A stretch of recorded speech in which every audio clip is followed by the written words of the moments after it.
नमस्कार, स्वागत है आप सभी का YouTube channel knowledge TV Haryana. आज 5 नवंबर मंगलवार सुबह 10:30 बजे 9 बड़ी खबर सामने आ रही हैं। बड़ी घोषणाएं, ऐलान।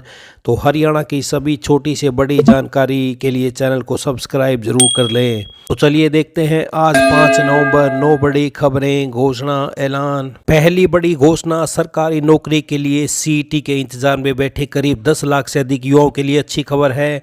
एचएसएससी इसी सप्ताह सीईटी के लिए अधिसूचना जारी कर सकता है। 10 नवंबर से सीईटी के लिए पंजीकरण शुरू हो सकता है। तो संभावना है कि यह परीक्षा दिसंबर के अंत तक या जनवरी के पहले सप्ताह में हो सकती है। इस बार परीक्षा हरियाणा सरकार खुद आयोजित करेगी, जबकि इससे पहले नेशनल टेस्टिंग एजेंसी द्वारा यह परीक्षा आयोजित की जाती थी।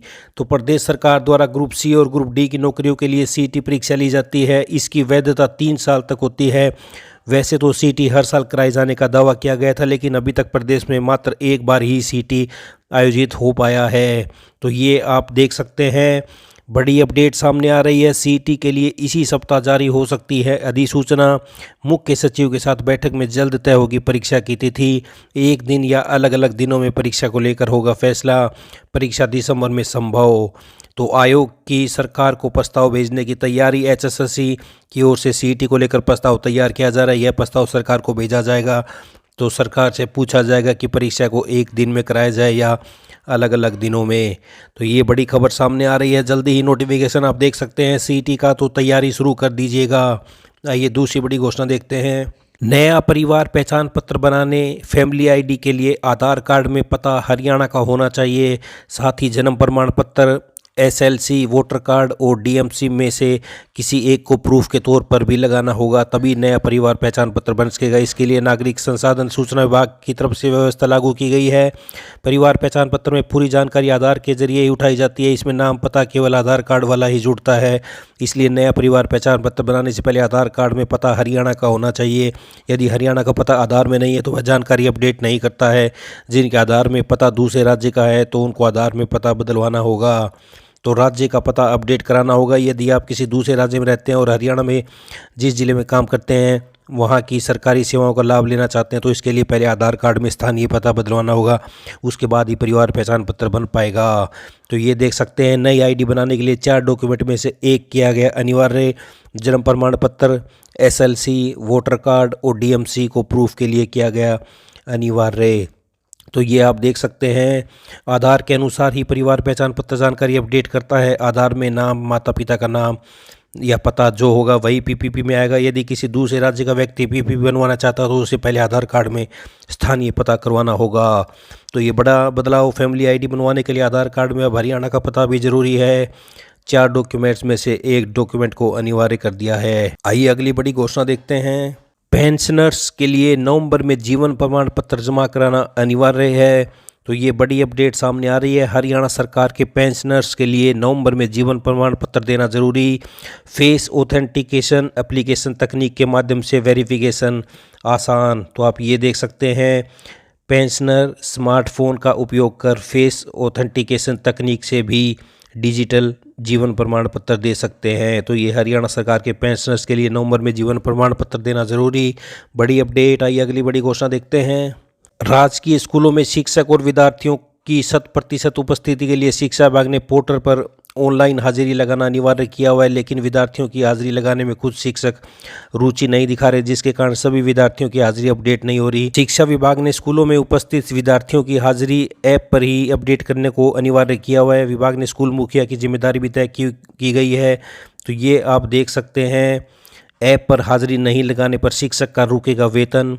शिक्षा विभाग ने विद्यार्थियों की हाजिरी प्रतिदिन ऐप पर लगाने के निर्देश दिए हुए हैं। ऑनलाइन हाजिरी की मॉनिटरिंग के लिए प्रतिदिन तैयार की जा रही है स्कूल स्तर पर रिपोर्ट। तो सभी विद्यार्थियों और शिक्षकों को ऑनलाइन हाजिरी लगाने के आदेश दिए हुए हैं। ऑनलाइन हाजिरी लगवाने की जिम्मेदारी स्कूल मुखिया की है। यदि कोई शिक्षक अपना कार्य करने में लापरवाही बरतता है तो उसका वेतन भी रोका जाएगा।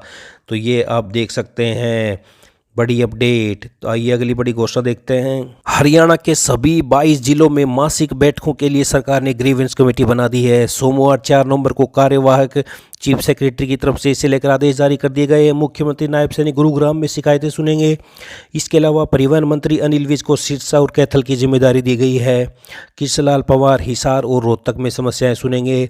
राव नरबीर नूंह और फरीदाबाद, महिपाल डांडा भिवानी और जींद, विपुल गोयल रेवाड़ी और पंचकुला, अरविंद शर्मा महेंद्रगढ़, श्याम सिंह राणा चरखी दादरी और झज्जर, रणबीर गंगवा करनाल और अंबाला, श्रुति चौधरी फतेहाबाद, स्वास्थ्य मंत्री आरती राव पलवल, राजेश नागर कुरुक्षेत्र और गौरव गौतम सोनीपत में ग्रीवेंस कमेटी की बैठक में अध्यक्षता करेंगे। तो वहीं मुख्यमंत्री के आदेश पर सभी निकायों में समाधान शिविर भी लगाए जा रहे हैं। 22 अक्टूबर से शुरुआत हुई है, 1 महीने तक ये शिविर लगेंगे। मुख्यमंत्री नायब सिंह सैनी के आदेश पर 22 अक्टूबर से सभी नगर निकायों में समाधान शिविर लगाए गए हैं। ये शिविर 1 महीने तक रोजाना लगेंगे। यहाँ अधिकारी family ID, property ID, sewerage समस्याएं, पानी और लाइट की समस्याओं का समाधान कर रहे हैं।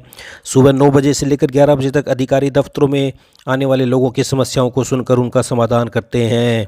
तो समाधान शिविर 22 अक्टूबर से शुरुआत हुई थी। तो ये बड़ी अपडेट। आइए अगली बड़ी घोषणा देखते हैं। हरियाणा में आने वाले 2 सालों में हर सड़क 18 फीट तक चौड़ी होनी चाहिए। इस काम में भ्रष्टाचार और लापरवाही सहन नहीं की जाएगी। हरियाणा के पीडब्ल्यूडी मिनिस्टर रणबीर गंगवा ने मंत्री पद ग्रहण करने के बाद अधिकारियों को यह पहला टास्क दिया है। रणबीर गंगवा ने आज विभाग के वरिष्ठ अधिकारियों के साथ पहली बैठक की और कहा कि सड़कों को चौड़ा करने का काम अच्छी क्वालिटी के साथ तय समय सीमा में किया जाए। उन्होंने कहा कि कार्य की क्वालिटी में किसी प्रकार की कोताही नहीं बरती जाएगी। तो 2 साल में हर सड़क 18 फीट तक चौड़ी होनी चाहिए। तो ये बड़ा आदेश हरियाणा से। आइए अगली बड़ी घोषणा देखते हैं। धान उत्पादक किसानों को फसल अवशेष प्रबंधन के लिए हरियाणा सरकार 1000 रुपये प्रति एकड़ के हिसाब से प्रोत्साहन राशि प्रदान करेगी।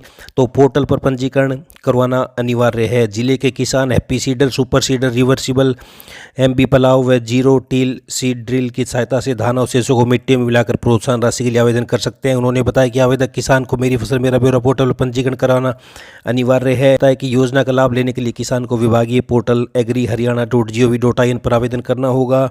ग्राम स्तरीय कमेटी से सत्यापन करवाना होगा तथा GPS लोकेशन के साथ फसल प्रबंधन की फोटो अपलोड करनी होगी। उसके बाद पात्र किसानों को प्रोत्साहन राशि का लाभ दे दिया जाएगा। उन्होंने बताया कि जो किसान पराली को जलाएंगे उन पर 2500 रुपये का जुर्माना लगेगा। आइए अगली बड़ी घोषणा देखते हैं। कुरुक्षेत्र में अंतर्राष्ट्रीय गीता महोत्सव का आयोजन 28 नवंबर से 15 दिसंबर तक किया जाएगा। महोत्सव में तंजानिया पार्टनर देश होगा तथा उड़ीसा पार्टनर राज्य होगा। उन्होंने कहा कि स्वच्छता की दृष्टि से शहर में विशेष तौर पर स्वच्छता अभियान चलाया जाएगा ताकि देश विदेश से आने वाले आगंतुकों को किसी प्रकार की व्यवस्था का सामना न करना पड़े। तो आप देख सकते हैं कुरुक्षेत्र से इंटरनेशनल अंतर्राष्ट्रीय गीता महोत्सव का आयोजन 28 नवंबर से 15 दिसंबर कुरुक्षेत्र में। बड़ी अपडेट। आई अगली बड़ी घोषणा देखते हैं। 710 JBT को TGT हिंदी पद पर किया पदोन्नत। तो हरियाणा सरकार ने 710 JBT एवं C&V को TGT हिंदी के पद पर पदोन्नति प्रदान कर दी है। हालांकि यह पदोन्नति आदेश विभाग ने 13 अगस्त 2024 को जारी कर दिए थे, लेकिन सरकार ने इसे तुरंत प्रभाव से वापस ले लिया था, जिसके पीछे सरकार ने प्रशासनिक कारणों का हवाला दिया था। मगर विभाग ने JBT एवं C&V के पुनः पदोन्नति आदेश जारी कर दिए हैं जो 13 अगस्त से ही प्रभावी। तो 710 JBT को TGT हिंदी पद पर किया पदोन्नत। तो ये हरियाणा से सुबह 10:30 बजे तक की 5 नवंबर बड़ी खबरें। हरियाणा की सभी छोटी से बड़ी अपडेट, योजना, घोषणा, आदेश, ऐलान, सभी की जानकारी एक ही जगह यूट्यूब चैनल नॉलेज टीवी पर आपको मिलती रहेगी। तो हर छोटी से बड़ी अपडेट के लिए यूट्यूब चैनल नॉलेज टीवी को सब्सक्राइब ज़रूर कर लें। बेल आइकन घंटी ज़रूर दबाएं। अगर घंटी नहीं दबाई तो आपको नहीं पता लगेगा अगली वीडियो कब अपलोड हो रही है। तो वीडियो को ज़्यादा से ज़्यादा लाइक करें, शेयर करें, कमेंट करें। तो इस अपडेट में इतना ही। मिलते हैं अगली बड़ी अपडेट के साथ। तब तक यूट्यूब चैनल नॉलेज टीवी को सब्सक्राइब ज़रूर कर लें, बेल आइकन ज़रूर दबाएं। तो इस अपडेट में इतना ही। बहुत बहुत धन्यवाद।